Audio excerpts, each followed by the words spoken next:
in Magena dispensary. I've not gotten information or full information what exactly happened.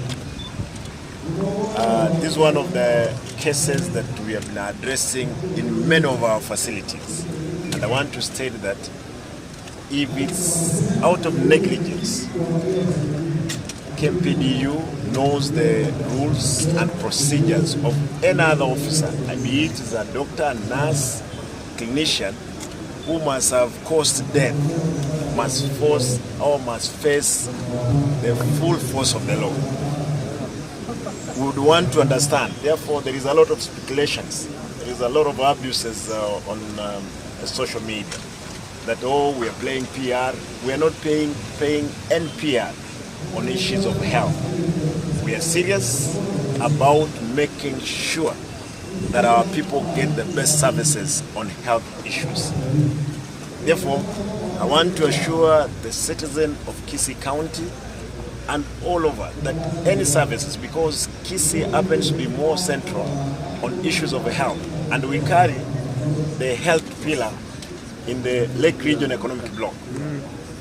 Therefore, one of the isolated cases is unfortunate that we lost a life when a mother was giving birth in Magena, while I'm going around talking about issues of reduced mortality.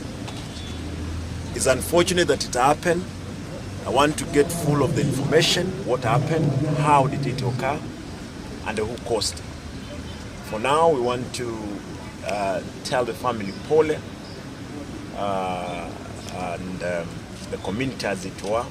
But I want to say this, health issues in Kisii as at the moment, we can ascertain that indeed services are working. Our doctors, they are trying.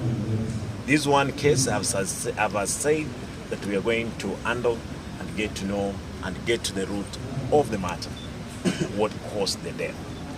Therefore, because I know many people, they are good in stories, there is no story. We have lost a life.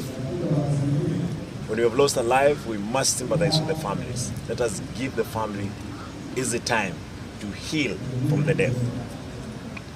Those expertise in social blogging, in abuses, we want to tell you this is a life which is lost and we cannot run around with it. Let us let the family heal from the death.